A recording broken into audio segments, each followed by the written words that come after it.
come to me. We all die someday, but what happens after that? Welcome to WatchMojo.com, and today we're counting down our picks for the top 10 movies that will make you rethink the afterlife. I understand the need to hang on to him, I really do.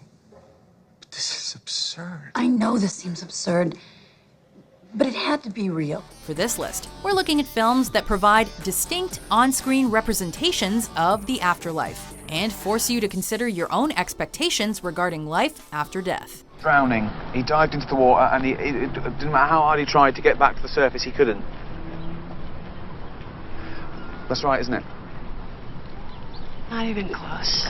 We'll try to avoid spoilers as much as possible, but if a certain plot point is crucial, fair warning. Those beans are gonna be spilled. Oh yeah, here I come, baby. Number 10, Defending Your Life. How'd you die? I was in a coma. I'm sorry. Heaven and hell make for a tidy little dichotomy, but purgatory tends to be a gray area in religion, and films treat it in much the same way. So, is this what you thought it would be? Thought what would be? Where am I? Is this heaven? No, it isn't heaven. Is it hell? No, it isn't hell either. Actually, there is no hell. Although I hear Los Angeles is getting pretty close. In the mind of writer, director, and lead actor Albert Brooks, purgatory is a city-sized waiting room, aptly named Judgment City, where the recently deceased stand trial. Look, I'm guilty. I didn't make enough money, okay? Call me a hippie, send me to hell. I give up. It's less about morality and more about overcoming fear. If you overcome your fears, you can move on to the next plane of existence. If not, please try again. Do you want to stop here or face your fear? I'll face the fear. He's facing his fear. While the judges deliberate, however, there are plenty of fantastic services at your disposal, including great restaurants and comedy clubs. We're not sure what heaven looks like in Albert Brooks' mind, but we'd settle for spending eternity in his version of purgatory. Oh, there's a nice-looking young man over there. Hi, how'd you die? On stage, like you. Number 9, Ghost Town. You died. I died. A little bit. For how long? 7 minutes. A bit less. What if we told you that you have to spend your life being haunted by the ghost of Greg Kinnear? No, God! Yeah, that's what we thought. Following a near-death experience, Bertram Pincus develops the unpleasant ability to see ghosts, all of whom seem to want his help in resolving their unfinished earthly business. Think Ghost Whisperer, but sadly lacking Jennifer Love Hewitt. This is gonna sound strange, but I know a few things about ghosts. While the initial premise of the film may feel a bit played out, the plot takes the idea of ghosts and the reason behind their continued presence on Earth in a remarkably original direction. Leave me alone. Ghosts don't stick around to get closure. They stick around until they can give closure to their loved ones. I think my ride's here. Number 8, Flatliners. Today's a good day to die. How far would you go to answer the question of what lies beyond? Morbid curiosity is what compels us to slow down and stare when we see a car crash. It's the reason public executions used to be so well attended. But, as the tagline of Flatliners warns, some lines shouldn't be crossed. A lesson the medical students in the film learned the hard way. Philosophy failed. Religion failed. Now it's up to the physical science. They begin intentionally stopping their hearts in a controlled environment in order to experience death temporarily before being brought back via defibrillator. This is not working. Joe, take over. Got her. 4 minutes. You've been under 4 minutes. What they learn is that in death, we confront our greatest sins. And in cheating death, you bring them back with you to the land of the living until you resolve them. Nelson, if you die, can I have your apartment? It's a joke. Number 7, Beetlejuice. You want a cigarette? Oh, no, thank you. I'm trying to cut down myself. The word macabre is a perfect descriptor for Tim Burton's cinematic stylings. But unless you buy into his version of the world, you're probably hoping his take on the afterlife is an inaccurate one. Is this what happens when you die? This is what happens when you die. That is what happens when he dies. And that is what happens when they die. It's all very personal. The notion of life after death being one bureaucratic nightmare seems to be a recurring theme. And that makes sense, seeing as how we have enough trouble keeping things running smoothly for the living. Imagine trying to coordinate everyone who'd ever lived. Hail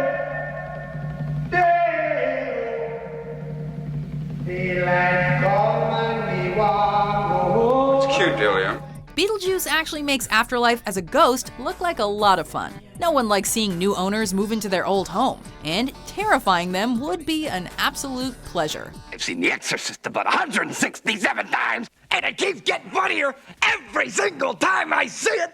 Not to mention the fact that you're talking to a dead guy. But that desolate desert wasteland, populated by massive claymation sandworms, is enough to keep a body clinging to life as long as humanly possible. We're trapped in this house with those people. Number 6. The Lovely Bones. There was something I was meant to do. Somewhere I was meant to be.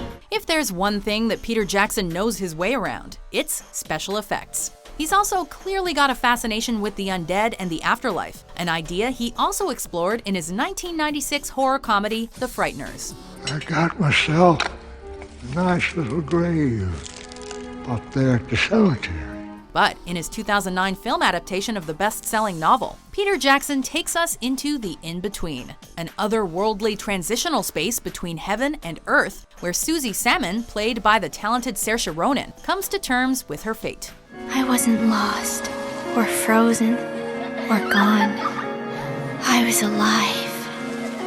I was alive in my own perfect world. The in-between is stunning to say the least, a best-case scenario psychedelic trip where one can make peace with one's past life. What is that? That's where we're going. Number 5. What Dreams May Come. A whole human life is just a heartbeat here in heaven. Then we'll all be together forever. Having died in a car crash, Chris Nielsen's spirit remains, wanting to comfort his wife. He soon realizes, however, that any attempt to interact with her will only cause her emotional distress. Moving on, he finds the afterlife to be a subjective place, susceptible to the influence of his imagination. In this version of the afterlife, heaven is relative to the individual, an idea beautifully represented in the film. The place where we all go can't be bad, can it, girl? Chris's peaceful existence is interrupted by the suicide of his wife, however, who, rather than joining him in heaven, is sent to hell. In hell, there's real danger of losing your mind. Choosing his wife over paradise, he journeys to save her from hell, a place as individually tailored to the dead as its heavenly counterpart. Sorry, babe. There's some things I have to say. I've only got a few moments left. Number 4. It's a Wonderful Life. Strange, isn't it? Each man's life touches so many other lives. And when he isn't around, he leaves an awful hole, doesn't he? This film actually performed poorly at the box office at the time of its release. Thankfully, it's since become one of the most respected pictures of all time, achieving a second life. Dear Father in heaven, I'm not a praying man, but if you're up there and you can hear me, show me the way. It's a Wonderful Life asks the audience to reflect on one crucial existential question. What mark would you leave on the world if you died today? When George Bailey attempts to take his own life, his guardian angel Clarence intervenes and shows him what his town would have looked like without him. Look, who are you? I told you, George, I'm your guardian angel. Yeah, I know. You told me that. Recognizing the true value of his life, it doesn't take long for George to change his tune and beg Clarence to return him to his reality. You see, George, you really had a wonderful life. Don't you see what a mistake it would be to throw it away? Number 3. Ghost. Molly! I'm gonna count to 3 and I'm out of here. Vampires have long monopolized the sexy undead market, but Patrick Swayze scored a major win for sexy ghosts with this performance. Ghost definitely provided food for thought regarding the concept of the afterlife, though most may know this movie for that pottery scene, for better or for worse. I will tolerate no reenacting, whether it's ironic or sincere, of the Patrick Swayze Demi Moore pottery scene in Ghost. Amidst a sea of unremarkable ghost-related films, this 1990 romantic fantasy hit the mark, resonating with viewers. Sam Wheat is a ghost with a purpose, the ability to interact with physical objects, and the willpower to transcend death to protect someone he loves. I love you, Molly. I've always loved you. The film shows that while death may be the end of life, Your time on Earth doesn't have to end until you're good and ready. It's amazing, Molly. The love inside, you take it with you. Number 2, Field of Dreams. If you build it, he will come. Talk about an American classic. This film is perfectly positioned at the cross-section of baseball culture and small-town values, all tied together by the message to have faith in your dreams. People will come, Ray. They'll come to Iowa for reasons they can't even fathom. They'll turn up your driveway, not knowing for sure why they're doing it. They'll arrive at your door as innocent as children, longing for the past. A mysterious whisper motivates Ray Kinsella to create a baseball diamond for deceased professional baseball players to have a game, and for local fans to watch them play. Field of Dreams is as much about uncovering the emotional needs of the living as those of the dead, and getting the chance to gain some closure. I'm 36 years old, I love my family, I love baseball, and I'm about to become a farmer. But until I heard the voice, I'd never done a crazy thing in my whole life. The movie shows that it's never too late to achieve your life goals, or to reconcile with loved ones, even after death. Maybe this is heaven. Before we unveil our number 1 pick, here are some honorable mentions. Don't blow smoke up my house. It'll ruin my autopsy.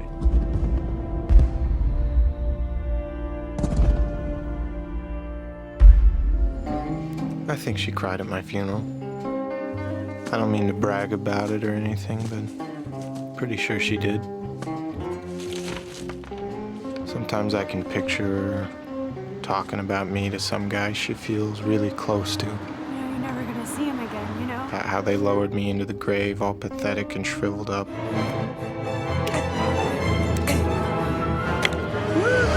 could have used the stairs, silly. Oh! Isn't the view beautiful?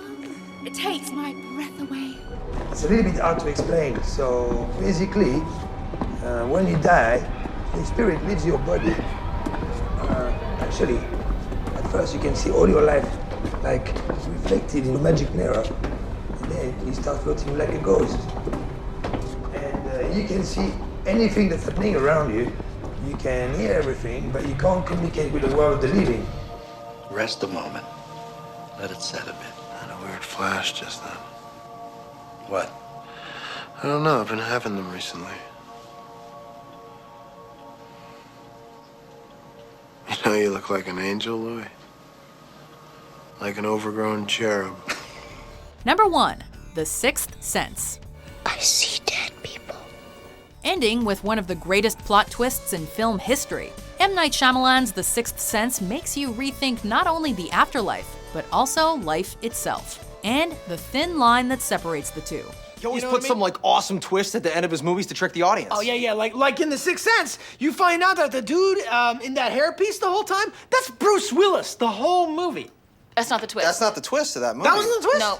Bruce Willis plays Malcolm Crowe, a child psychologist trying to help a young boy who sees dead people. It paints a bleak picture of the afterlife for those who died with unfinished business, doomed to walk around this earth, often unaware of their own death. Mama? No. Dinner is not ready. What are you gonna do? You can't hurt me anymore! It's hard to imagine anyone walking out of the theater unshaken by the classic final revelation. It'll make you question reality, your sanity, and whether or not you yourself may be a ghost. Are you sure? Grandma says hi. Do you agree with our list? What do you think of this? You like it? What movies have made you rethink the afterlife? Oh, I love it when you do that, baby. For more transcendent top 10s published every day, be sure to subscribe to WatchMojo.com.